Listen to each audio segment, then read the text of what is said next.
Hello, everyone, and welcome back to another episode of Daffy's Roundtable. Today, we've got an incredibly intriguing topic to dive into, along with some amazing guests. But before I introduce you to our special guests, I want to extend a huge thank you to Dan from Amphibicast. Not only did he set up today's episode, but he's also joining me as my co-host for this exciting discussion. In today's episode, we're diving into the concept of rewilding, exploring the possibilities of re-releasing species into their native habitats, and whether they can truly thrive. To help us navigate this incredibly fascinating subject, we have two incredible guests on board, Carlos Galviz and Jack Small. We're going to be using the Oophaga Lehmanni project happening at Cali Zoo, which Carlos is heavily involved in, as a sort of case study for our conversation today. For those of you that want to dive even deeper into the Cali Zoo project, I highly recommend checking out episode 132 of Amphibicast. In that episode, they explore the project in great detail, and it's definitely worth a listen. And of course, before we go any further, allow me to give a huge shout out and thank you to our awesome show sponsors, Exoterra. Exoterra makes quality products for our pet reptiles to make them feel at home. Alright, get ready for a very thought-provoking discussion on rewilding, species survival, and the incredible work happening at Cali Zoo. Without further ado, please help me welcome today's guests. Hello, everyone. Hey, Jack, Carlos, Body. What's going on, everyone? Hey, happy to be here. Carlos, Jack, thank you guys for joining us. Dan, thank you very much for doing this, for putting it all together. I am super excited to have this episode happen. And yeah, once again, thank you for making this happen. So let's get right into it. Carlos, can you tell us a little bit about what you do and how you got to where you are? Just a quick summary of Carlos. Okay. I am Carlos Galviz. I am the head of the populations department at the Cali Zoo. I am biologist. I am been working for the Cali Zoo for 24 years, but I am the director for some conservation programs. And one of the programs that I am working now at the present and is more exciting for me is the conservation program for the Oophaga Lehmanni, the Lehmann's poison frog. It's an endemic species in critical endanger here that is inhabit here very in our department here in the region. The Valle del Cauca is an endemic species here. Yeah, that's awesome. And that's, I guess, kind of like what we're a little bit about what we're going to be talking about today. And I'm super excited about it. Obviously, that's a super popular frog that, we don't even see. I don't know how it is for you guys in the States, Dan, but for us, we don't even see that frog. Like, there's only a couple of keepers that have them up here. So yeah, super excited to be talking about them. Jack, what about you? Yeah, hey, so yeah, I've been keeping and breeding dart frogs, been in the dart frog hobby for 10 years now. Super passionate about them. In regards to the Lehmanni stuff and with Carlos and everything, I've been down to Colombia twice now with Carlos and seen some of the work that they've done that they're working on at the Zoo Cali there, and seen their facility and documented stuff and all their conservation work. And then I've seen some of the Lehmanni. Carlos and I went out 2 months ago and actually took me out to see the Lehmanni in situ, which was amazing. And so got to learn about them a little bit more. But yeah, I've just been down there doing some stuff with Carlos and documenting some of the amazing stuff they're doing. And yeah, just happy to share anything I can from my experience about it and anything that, anything we end up talking about. But yeah, just happy to give my input on it and everything. That's awesome. That's awesome. Yeah. And so you saw the frogs in situ. These are some of the frogs that I guess have already been released. These actually, we went to a different area. Carlos, correct me if I'm wrong, but we went to a different area where they don't do the releases. They do a release in a different population.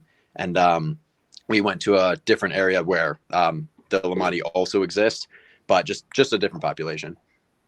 Yeah. Okay. Awesome. Yeah. Yeah, because we went to a remain population. It's very, very small population. That is the reason because we are releasing now more frogs. And we are releasing animals in a new places that they used to be is a reintroduction. We are trying to establish again the population in the places that they used to be in the past Historically. Yeah. Awesome. Yeah.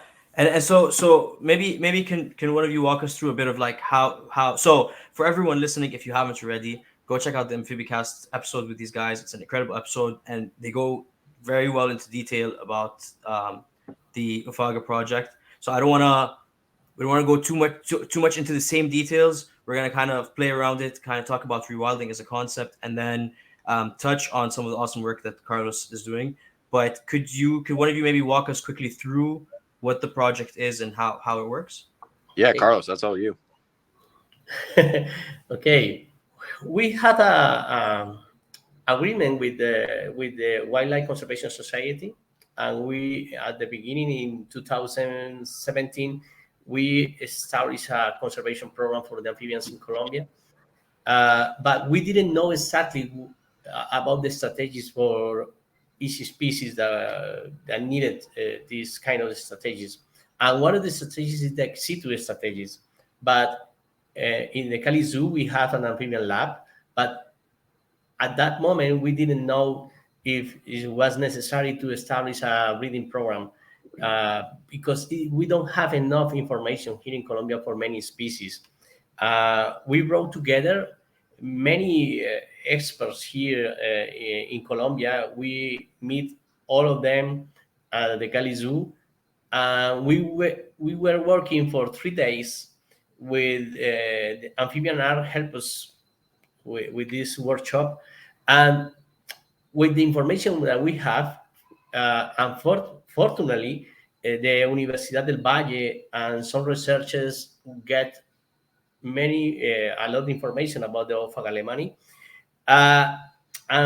We know that the Oophaga Lehmanni is a species that the populations are very, very small, and it's very difficult for them to recover for itself. They needed a breeding program to try to rescue this species from extinction.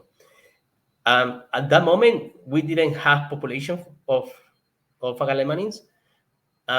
We were concerned because the permits for that, we can spend a lot of time for that, and we didn't have enough time.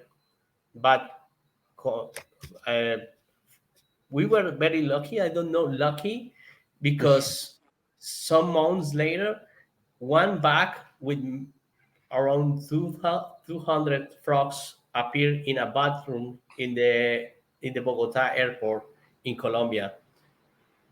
We don't know why, but maybe someone was scared by the authorities, was trying to send the frogs to Europe or United States. Some of them were Oophaga Lehmanni, and the government know about this project, and the government sent us the frogs to us. But were very few of them, around 40 frogs. For us, was not enough to establish a population because it's necessary to get enough funders to start the breeding program. And we lost some of them because they are very, very difficult to keep. They need a lot of care in captivity. And in some months later, in April of 2019, one member of the community from the Anchicaya was caught by the authorities in the airport again. He was a dealer, and he was trying to send around 400 frogs to Europe, and 80 of them were Oophaga Lehmanni. And again, the government sent us the frogs, and we could start the program at the Cali Zoo. And in 2022, we start to release animals to the wild.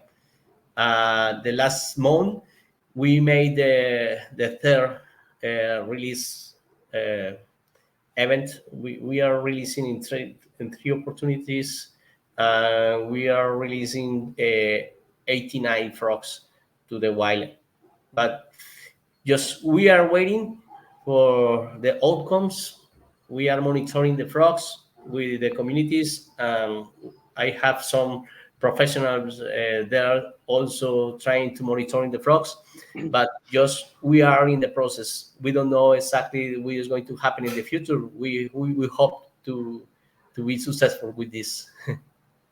Yeah, of course. Hopefully, now are all 89 frogs? Sorry, I'll let you jump in after. I'm just curious. Are all 89 frogs released in the same location?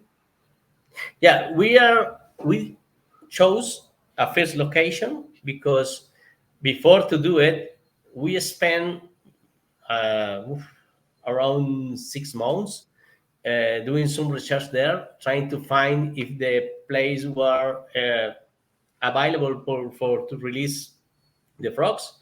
We needed to know if the environmental conditions, if they have food there, is a good place for to release.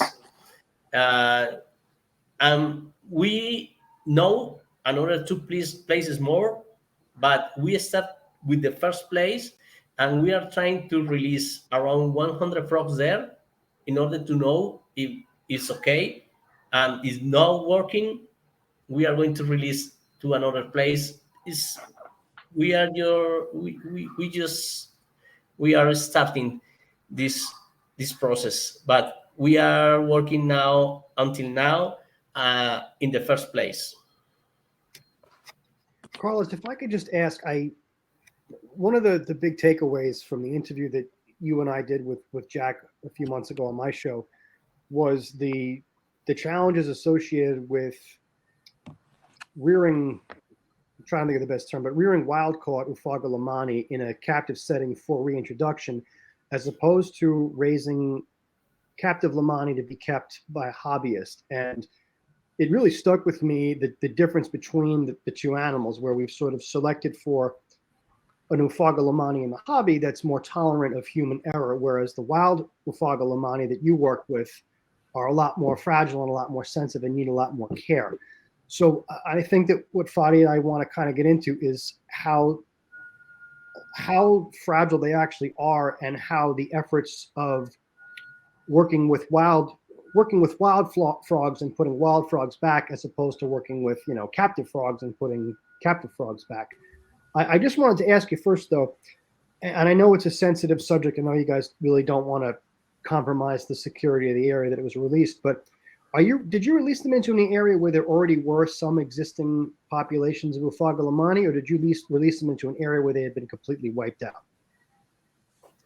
Yeah, we are releasing the animals in area that for many years there are no any frog there, or Oophaga Lehmanni is there, but I don't know exactly for how long is no Oophaga Lehmanni is anymore there. One of the problem here is that the frogs is coming from parents that they came from the wild. Is the first generation now, and we are getting second generations in the lab. But for many years ago, in that place, the Oophaga Lehmanni, the distribution in that was very, very wide. Even the members of the community say that they could find frogs even very close to the way that the people access there, from the visitors or the tourists access there, but was very the population was very high.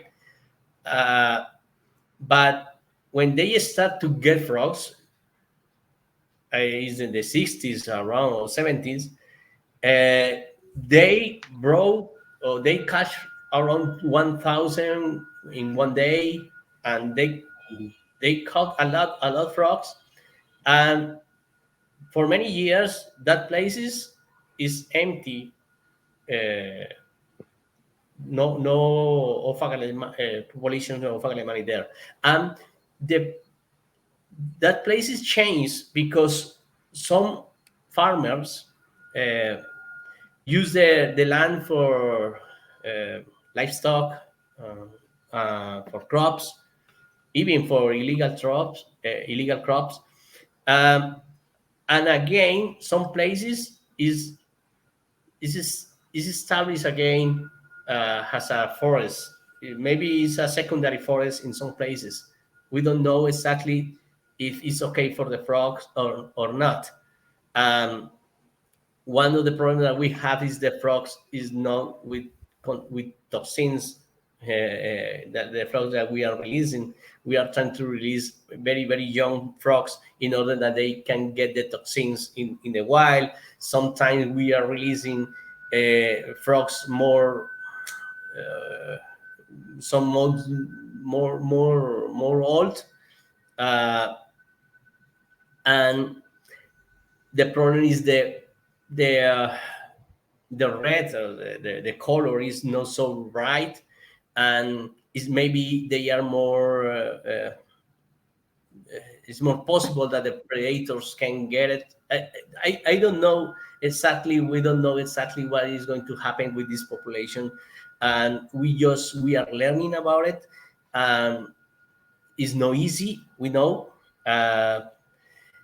but the monitoring that the first individual that we released, was very easy for us to find it the first 2 months, and later it's very difficult to find again the frogs, because for us it's not easy to put a transmitter on the frogs, and just we try to find it again to try to identify what is this frog, but there's survival of the frog that we are releasing is very difficult for now for us to identify if he's successful or not.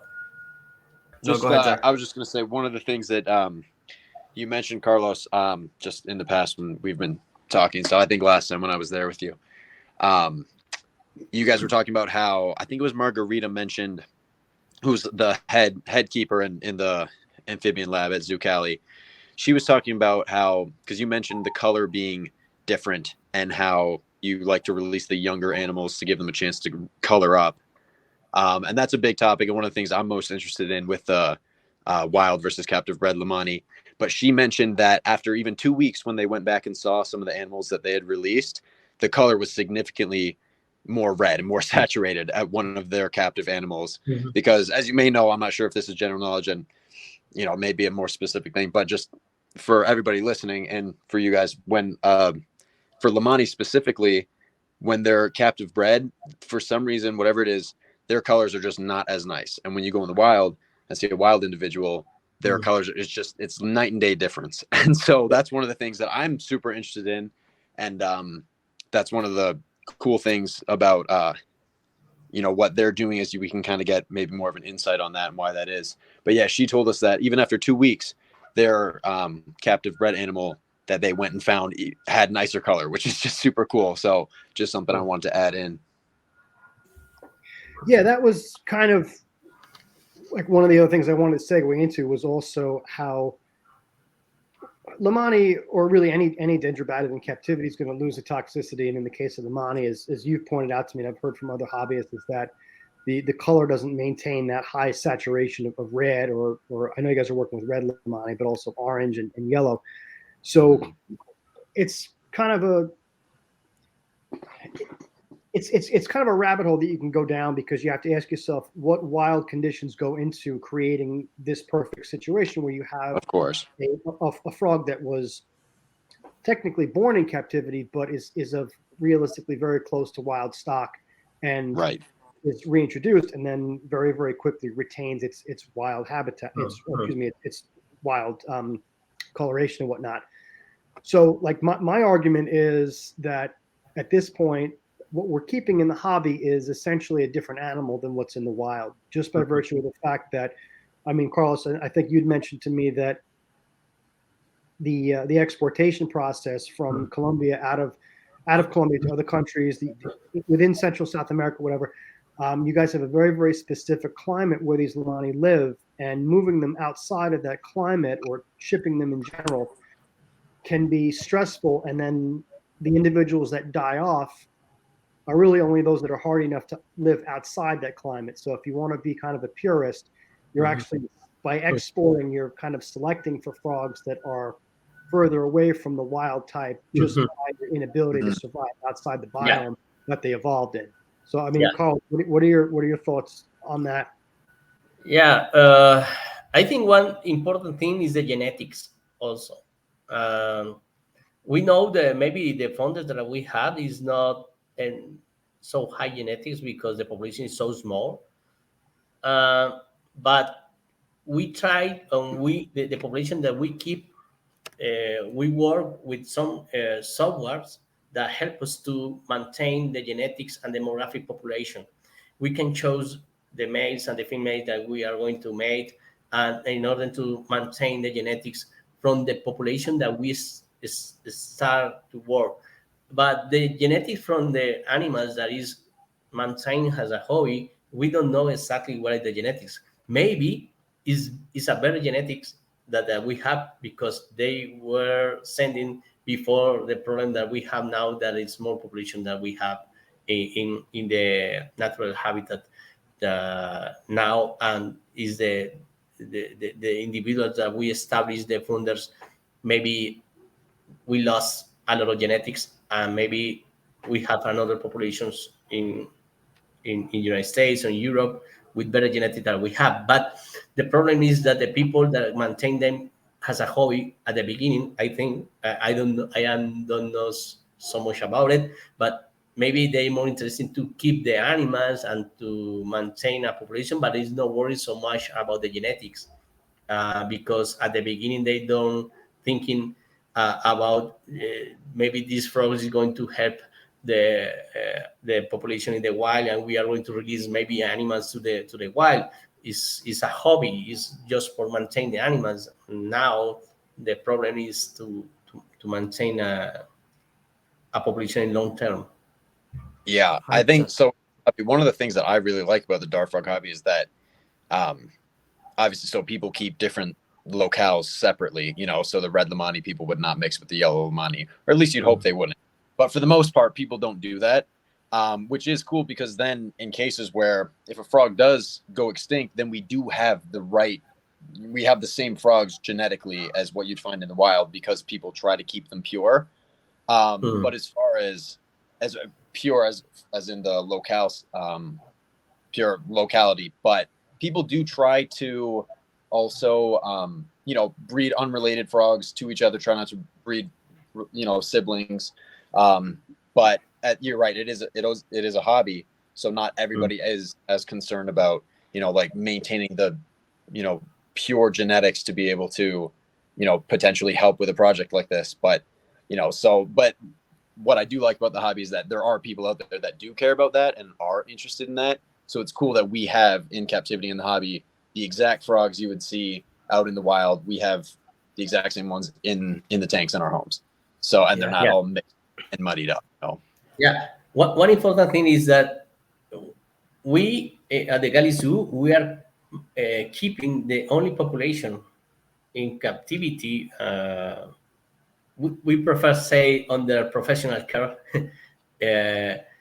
uh, around the zoos in the world. You It's have the something. only population? Sorry? Yeah, it's the only population. Wow. And you're the only It's one not doing that. Yeah, that is not good, because if something happened with the population that we are keeping, There's no it's gone. backup.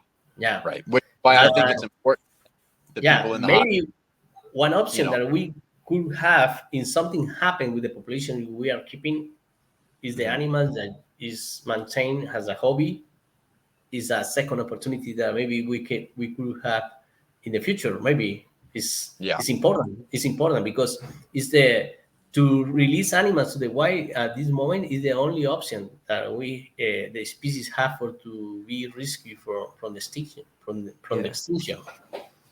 Yeah. I Yeah. think And it's talked about very frequently. Yeah. Sorry, sorry, Jack, go go ahead. ahead. Sorry. No, go ahead. Oh, just I was gonna reiterate that you guys are the only ones doing those releases too, and so it's amazing what work you guys are doing. But you're right, it's scary that you guys are the only ones that have the population and the only ones doing this work, because yeah, if something were to happen, that's the only genetic stock that is being worked with like that. But yeah, go ahead. That's all I wanted to chime in. No, yeah, I was just wondering. So, I think we talk about the re-releasing of frogs or animals or a lot of different species as keepers. I think a lot of people dream about doing it and want to do it, but I think it's also like there's so many concerns. Is there any for you or in this case, is there any concerns other than genetics that you would have from like releasing captive bred frogs from people's collections, if that makes sense? Yeah, we know that genetics is important, but sometimes if you have to release animals with with no good genetics is the only option, we can do it. For some species, uh, is working, but is the only option. We prefer to release animals with good genetics, but we know maybe the genetics is not the best for this species. Now is we made some genetic sample for the frogs that we are keeping in the lab in order to know what is the best option for to establish the pairs for to get the next generations. But even in the wild, the genetics are not the best. Okay, right. So then, then the advantage of having the confiscated wild caught frogs over captive bred frogs is purely just a genetic thing then. Yeah. Yeah, larger It's, gene. Yeah. yeah, it's an advantage. Yeah. Okay. Yeah. Yeah. An advantage, not a necessity. Yeah. Okay, that makes sense. That makes sense. Yeah, I think it's one of those things what people often forget about is the genetic viability of any given population, and especially a frog like Oophaga Lehmanni that occupies a relatively small range compared to something like Tinctorius. I mean, Tinctorius is all different morphs and locales and bloodlines and whatnot, but I mean, they occupy a much broader area.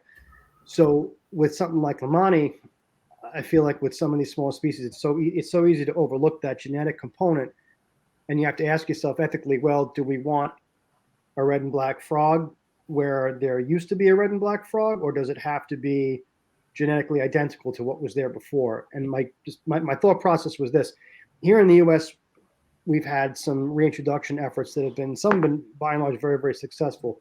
And in Florida, I happened to catch the kind of tail end of a Fish and Wildlife release, but don't quote me on this as everything as it was written. But here in the U.S., we had an extirpated population of cougars along the east coast of the United States, and then occasionally some come in from the west. They've been able to trace their genetics to western populations, and I believe it was in Florida. There's this distinct population of Florida. They call them Florida panthers, but they're basically cougars that were genetically distinct. They were kind of cut off from the rest of the lower 48 just through habitat fragmentation. And at some point, I believe what happened was a population of Texas cougars were introduced into Florida to help repopulate the population, but they also added that Texas genetics to it. So technically we have the same species, but we have an influx of genetics from another area that wasn't there before. And the result has been, what I've heard is like much, much larger cougars that are having a different effect on the ecosystem. So it's kind of like that ethical thing that, I mean, I don't know if you guys want to maybe discuss like some of the pros and cons of that, but do you want to reintroduce I guess like a hobby grade frog back into the wild, or just say, I'd rather have nothing back there if it's not genetically perfect? Because those are arguments that I've heard all ends of the spectrum from different people. I was just curious if you guys have thoughts or opinions on that. Like, is it better to only go with the genetically identical population, or is it okay to go with genetics from different sources that might not necessarily be as pure as the original founding stock would be? Oh, okay. I think it is the option that we have to release the animals. We can take it. Okay, is the last option that we have for the population. I think we have tools. We can taste the animals that is keeping as a hobby. Maybe it's just we need to get information. We don't know exactly what about the genetics about the frog that is keeping that they are keeping as a hobby. We don't know about the genetics. Maybe we can take some samples and to know about it, because now we don't know exactly about that genetics. One thing, concern is that there is a species that is a very endemic species. It's not only for Colombia. Is an endemic species for a small region. Is maybe it's natural for them no man to maintain a very few genetics diversity. Is maybe it's not so high the genetic diversity for the population has a natural it's natural for the species because this is very small area that inhabit this species is just in the Anchicaya region.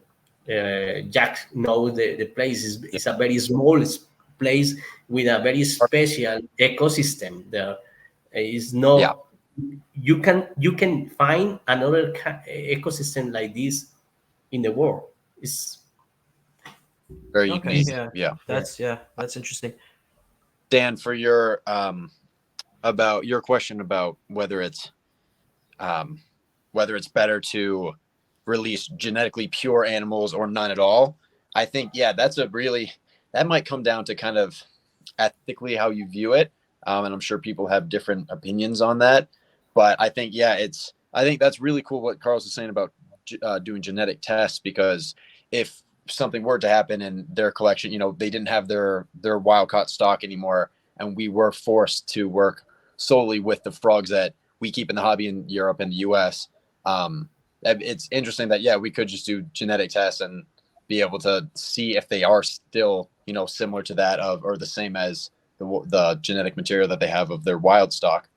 But I think that's just, again, one of the important parts of keeping the frogs, not mixing locales and, taking it seriously. And it's a hobby, but still kind of having some sort of responsibility with it because, a lot of these frogs, Lehmanni, as well as many other species, aren't doing that well in the wild. And so, kind of as much as it is fun, it is a responsibility to keep these frogs and, do the right thing and not mix them and, maintain them in the best way that's possible, because, it's not just like, you should keep you should keep all animals. You should treat all animals correctly, of course, and their husbandry be correct. But dart frogs just even more so, I'd say, just because of given that they're not doing super well in the wild, all of them, and that locales can disappear just like that super easily. So that's just it's important. I think that we all keep everything responsibly and not mix and do the best we can to produce the frogs that we keep in the hobby.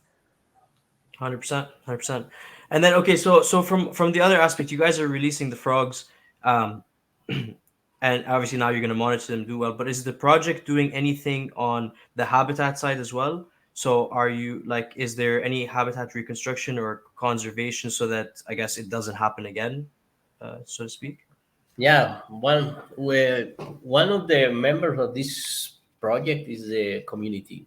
The community is very committed with this project, and they feel that the frog is the imagine. I don't know in English. Maybe I apologize for my English because it's not my first language here in Colombia. No problem.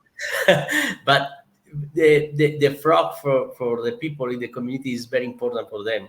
Everything that they produce, the frog is like the logo for them. Now they want to protect the frog because they know that this is unique for them. The frog, only inhabit there in that place. In the past, they didn't know about it. Now they know it, and it's important for them.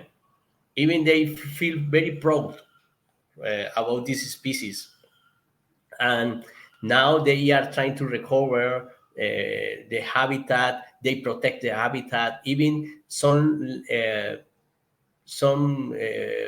lands, the owners of some lands, they protect the lands because they are interested that the Oophaga Lehmanni recover his population and he inhabit there. For them, is very important. Is the thing that is more exciting for us is the communities, how they feel very proud about this species. And I think this is the best thing and the best tool we have is the community's compromise that they have with these species. We are working with them together and try to recover the habitat, to protect the habitat. And some members of the community that in the past they used to catch frogs and they were members of this illegal trade. Now they are working for us and they are working in this project, and even they help us to monitoring the animals and to protect the animals. And all the members of the community know that if the population recover, it's an opportunity for the people go there to watch the frogs. It's a economic opportunity for them, and all the community is going to receive the incomes, not only one person that is trying to get frogs to be part of the illegal trade. Now it's all the community, not only few people. That's is something And that I think is working now. Yeah, and I got to experience that firsthand when we were just there, Carlos. Like, it was really cool to see that. We got to, on our drive up, and as we got closer, like there were signs everywhere about the Lehmanni, and talking about them and pictures of them, and you could really tell that they're proud of these frogs. They're proud to have them be part of their culture and part of their land and everything. And it's definitely a symbol, and so that was really cool to see and experience. And I love that it's just it's like a happy story that it switched from them not really knowing about it and being aware and just selling the frogs to people to smuggle them, and now it's completely flipped, and now they're actively protecting the frogs and working for you guys. And it was really cool to experience that, for sure. Yeah, I think getting community involved in any project like this is super important, especially like you said, for monitoring them, because that must be really, if you can't put any devices on the frogs, so that must probably be just through the community, like seeing them and recording that they're seeing them. Yeah. Are there any, like, how's the community reporting back to you guys? So is there like how do you keep track of how often the frogs are being spotted? When they go to the place that we are releasing twice per week. It's not only the communities that is doing that. Also, I have some researchers, professional researchers there, and they go in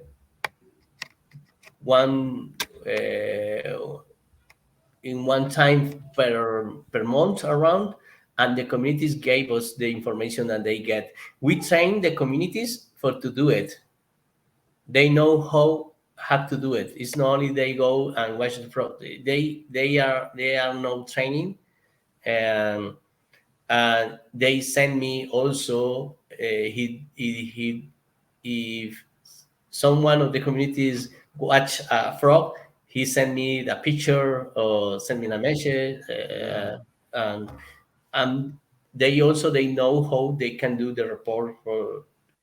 Now they are experts and they are very excited about it. They feel that scientists, and it's very nice to go to work with the community. I feel very, very comfortable. I'm very confident with the people of the community doing this, because they are happy to do it. Yeah, that's interesting. I always wonder if the use of apps like iNaturalist or something like that would be useful, but then there's the con of also indicating to other people where those frogs could also be. So it's kind of like a double-edged revealing sword. the location. Revealing the location as well.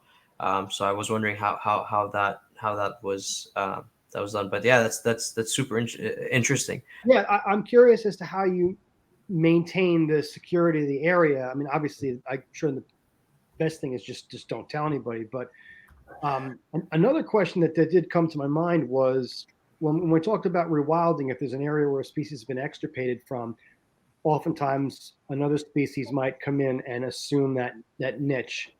Have you seen anything like that with Lehmanni? Has there been a similar species that's kind of come in and maybe had a population boom, or may have taken over that ecological niche the way, like, for example, here in again, East Coast of the United States, we haven't had any kind of gray wolves here in quite some time, and they're starting to come back, but their population was replaced in part by a very heavy population of coyotes, which kind of took over that niche. Is anything similar happening where you are in Colombia with the Lehmanni?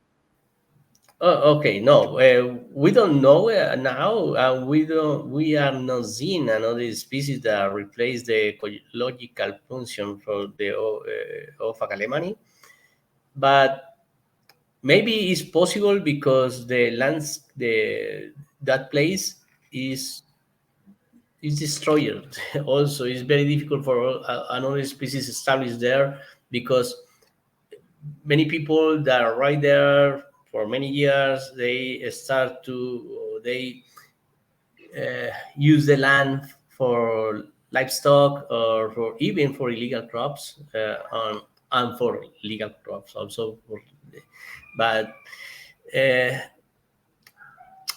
maybe it's something that we don't know exactly if it's possible to reestablish even the population, the Oophaga Lehmanni, but the all the research that we are doing there, we are not finding another species that uh, doing the or replace the ecological function there. No, we don't think so. No, I am pretty sure that not. And your question about the security is important because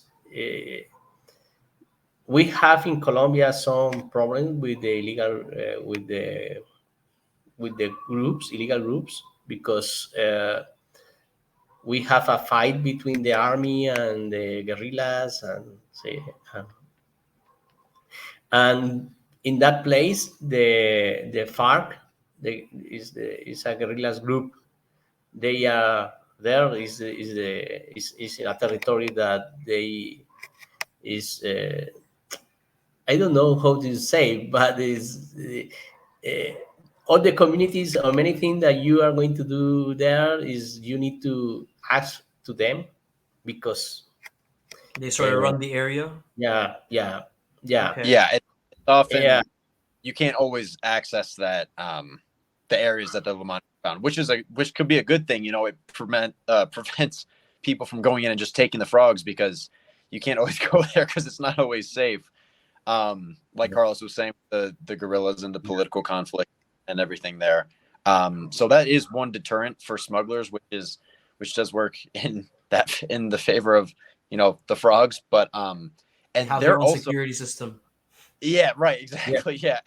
Certainly yeah the government protecting them by but yeah, like Carlos said, yeah, you need permission to be able to get to the land where they are, oftentimes, or else it may not go so well. But in addition to that, the frogs are also they're pretty hard to get to. It's not an easy hike to get. It's not like you can just drive up and they're on the side of the road, so that's another thing that's protecting them, is that it's a very remote location that they're at least the population that we went to is. It's not an easy hike to get up to them. So it was about, what did it take, Carlos? About 3 hours uphill through the dense jungle.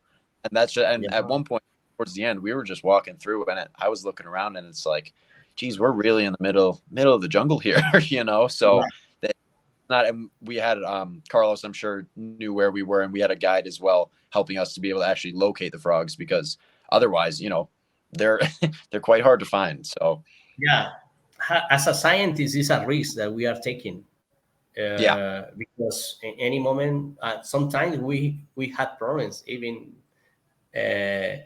some months ago. I went there just for a meeting with the community. The guerrillas control stopped me and asked me about it, and I say that I have a meeting there, and they say, okay, but we need to check your car. We are the guerrilla member, and one of them arrived, one of the members of the guerrillas arrived and say, oh, you are the frogs man. I said, yes, I am the frogs man. And I said, okay, no problem, go. But I asked him, why do you know me? And he said, oh, this project is fantastic for us. We love it, the conservation. And you were in the community some months ago talking about the snakes with the communities, and I learned a lot about the snakes, and start to show me the snake that he saw. And he said, I command to everybody here, and no one can kill a snake here. Okay, And amazing. and we were talking about 20 minutes about the snakes. We're having the gorillas. Yeah, they with the gorillas. Political. Yeah, That's yeah. amazing. That's Everybody was getting involved now. That's awesome. Yeah. Yeah. Yeah. It's interesting how you get frogs have so much charisma that you could, I guess, defy any political socioeconomic differences, and that's great. I mean, it's terrible that there's political instability. Unfortunately, that's a world problem, but it's encouraging to at least see that you're able to do your work in I guess relative safety there and with support of them.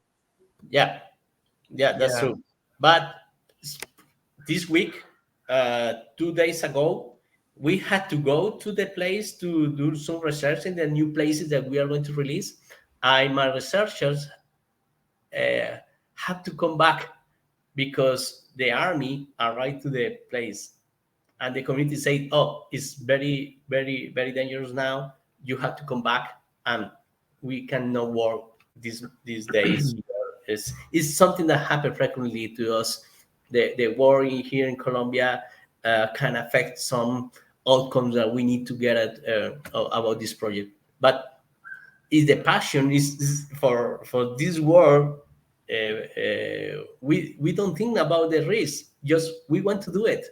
We are we are involved in this. We are very passionate people. Is that I think is the reason, because we continue to go there, because many people say, "Oh, we are not going to take that risk because it's so dangerous. I don't want to be kidnapped by the guerrillas." is you know what I mean? It's not worth it for the frogs, or it's not worth to do the work, and that can affect everything for sure. On the topic of getting the community involved, I think any rewilding project, regardless of what it is, one of the initial barriers is getting people, including the government of whatever country it is, to care enough to give whatever the scientists or the people access to start the project. So how did you initially educate or convince the people that this is a good idea, and how does this go, or how would you, I guess, suggest that the best way it's done? Yeah, because usually it's either people, I guess, fear things or they feel bad for things, and that's how they convince them. So that's true. Yeah, That's true. I think this is not the only project that I have with communities, but my experience said that in my case, I am very thankful to the snakes. The snakes open me the doors in the communities, because the snakes, the people feel the snakes, and they call me and say me, "We need that you help us with the problem with the snakes," and the snakes help me to make friends, and they feel more comfortable and they feel more confidence with me. And when we establish this kind of relationship, and they feel that, the Cali Zoo is an institution that helps the communities, and they are interested to get something from them, they feel more comfortable and feel more confidence. One another thing is that the Universidad del Valle was there working for a long time, and also they established a relationship with some biologists that were working in some research about the Oophaga Lehmanni. And they know me, they know the Universidad del Valle, they know the zoo, and we are friends. It's that we are not only people that just are right there and say, "Oh, okay, I am Carlos Galviz. I need that you believe all the things that you are going to say about this species." Is you need to establish a relationship before with the communities. Even here in Colombia, here is very difficult to arrive at the first time at the communities. If they don't know you, it's very difficult to do something. Carlos, what's unique about the Lehmanni project as opposed to other species of amphibian in the area that you work with? I think it's because it's so endemic. the ecosystem is unique, and it's a species that inhabit very, very close, very near to the communities there. We have to work, as Jack say, 4 hours for the remain population. But I think it's a unique species.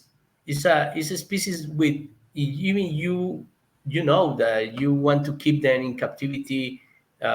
Is very difficult to keep.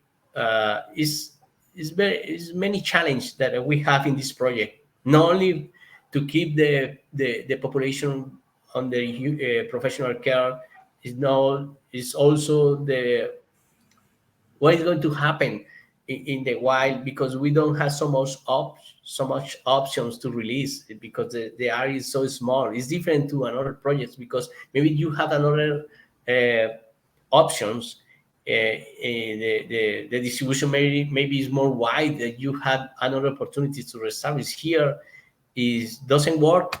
Maybe this project is not going to successful. I think it's because it's a big challenge, this project. I think so. I actually have a question for Jack. I was curious about your impression of the wild Lehmanni versus the ones that we keep in the hobby, meaning an Oophaga Lehmanni in a tank, in an American bedroom, basement, wherever, Sure. as opposed to a wild Colombian Oophaga Lehmanni. Like, what are some of the differences that you noticed from a hobbyist perspective going into this?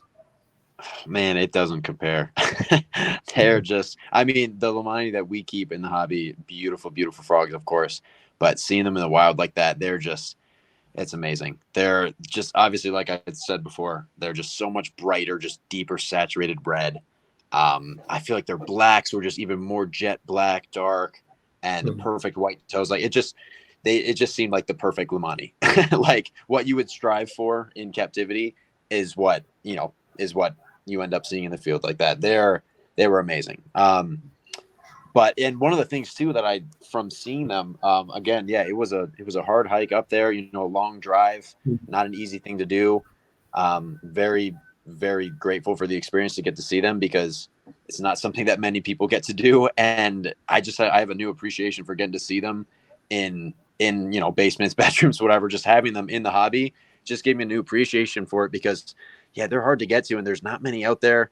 And we're all super lucky to get to keep the Lehmanni and all dart frogs, and all animals in general, but them especially, because it was crazy to see them. But yeah, comparing them to the captive animals, they're just, yeah, like I said, so much more red. Size wise, I feel like they were about the same. We heard them call. That was, of course, the same. It was mostly the colors was the main thing. They just seemed so lively and bright. So, but yeah, it was definitely a big difference, though, for sure. What about the toxicity? The role that toxicity has in the survival rate of the wild frogs? And Carlos, is there any project underway that you're working towards in terms of how to, I guess, retoxify them before they're released, as opposed to wait until they accumulate the toxicity on their own in the wild?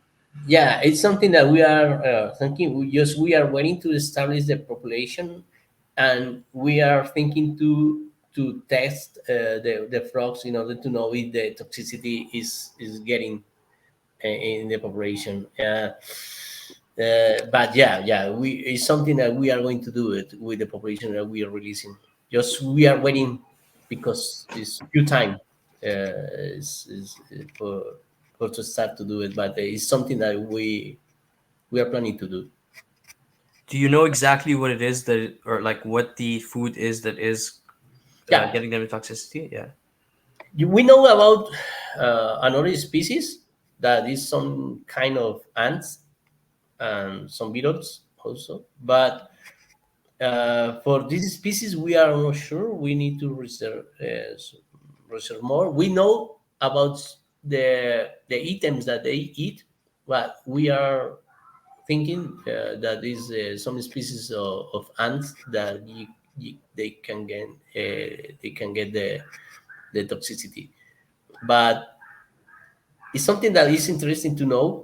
In order to, is possible. I don't know. Maybe it's something that we are thinking. It's possible to establish a farm for this kind of ants, but the only Yeah, thing that that would be cool. the ants can get the plants that they eat is all the It's all connected.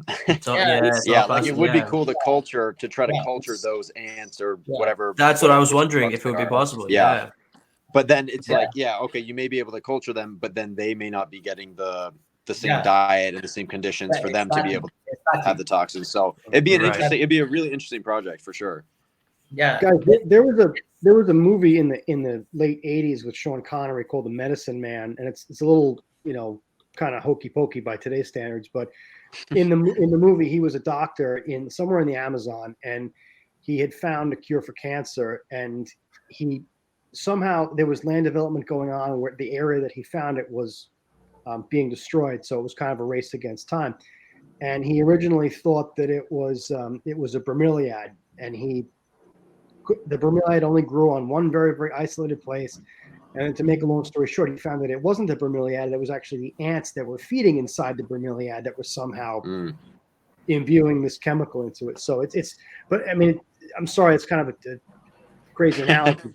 No, It's for sure. amazing That's how yeah, much complexity there is that goes into this. Like, it's not just a matter of a frog eating an insect; it's a matter of a frog eating an insect that eats a plant that eats another plant that that lives in the combines with soil algae. that has the yeah. different things. True. Yeah, Yeah. it's so difficult. That is the reason, because one of the things we are trying to do is to the animals start to get the possibility to produce the toxins in the wild.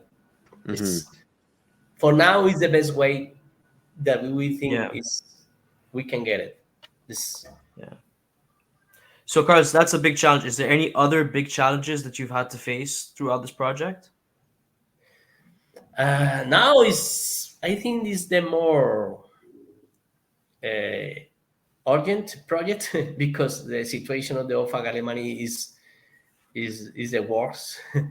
uh, uh, but one advantage that I have is I live in a country with many challenges because we have a very high biodiversity, and sometimes we don't have enough information for to know maybe another species that need to do something immediately.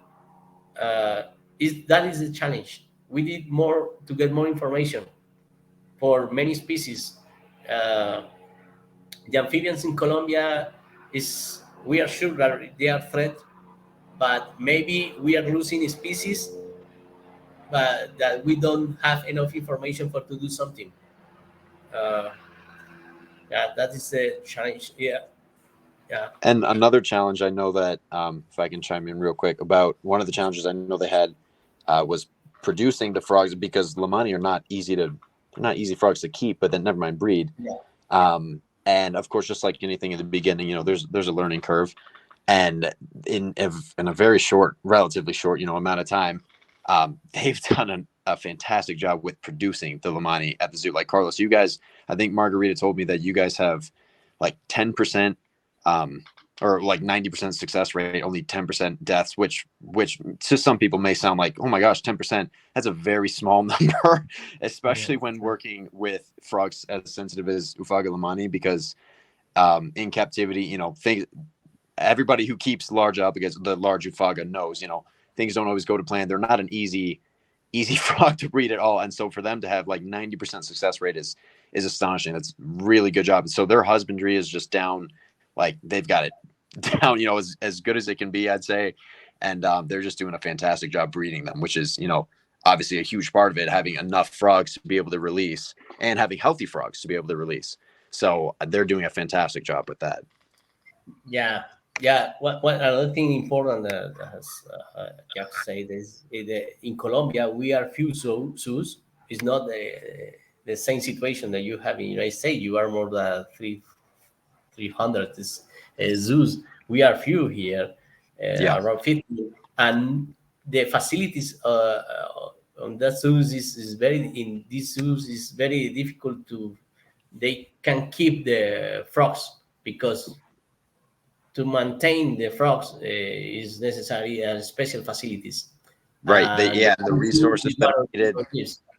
and we Yeah. need to maintain and long-term populations of the frogs. We need to send animals to another countries also, in order to maintain different populations, and we can grew up more easy the populations.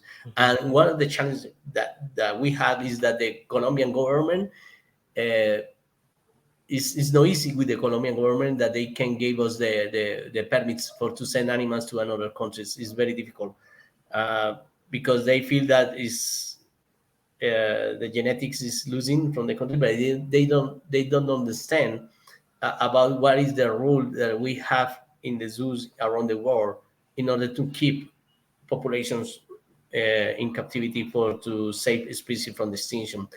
It's not only a problem for Colombia; it's a problem in many countries here in Latin America. I think it's another challenge. We need to change the way that the government think about the zoos here. Yeah, definitely, for sure. Carlos, what do you think about hobbyists in, let's just say, the U.S., Canada, and Europe, where I'm going to assume the majority of the captive Oophaga Lehmanni are? If people wanted to potentially submit genetic samples from their stock to you, is that something that Zoo Cali would be open to, just to see if, for argument's sake, there might be more diverse bloodlines that are outside of Colombia that could be incorporated into that program? Is that a project that you would consider, or that Zoo Cali would take seriously? Yeah, I think we That's can awesome. consider it. I think it's a good idea. And this is very important, because we need to have plan B.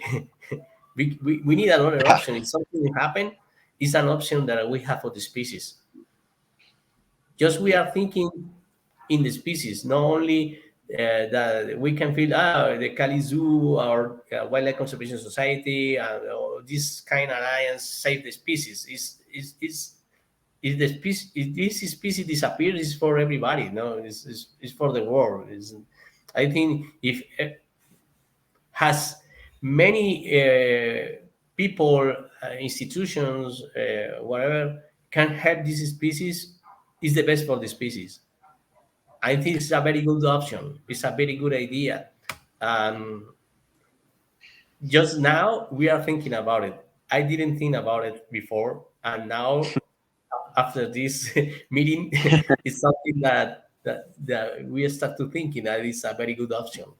Yeah, not having all your eggs in one basket, so to say, be able to have multiple different people or institutions working with different, stock to be able to just have genetic diversity, but then also, in case something was to happen, you guys have fantastic protocols with Kitrid and everything, for the facility, but, things do happen. And so it is smart to be able to have multiple institutions and people working with them. But yes, it's just such a shame that it's so hard to be able to get those permits to be able to, because Carlos, we've talked about that before with wanting to export, to Dallas World Aquarium or something, to Chris or whatever. But it's just, it's a shame that it's so hard that that's not really possible right now.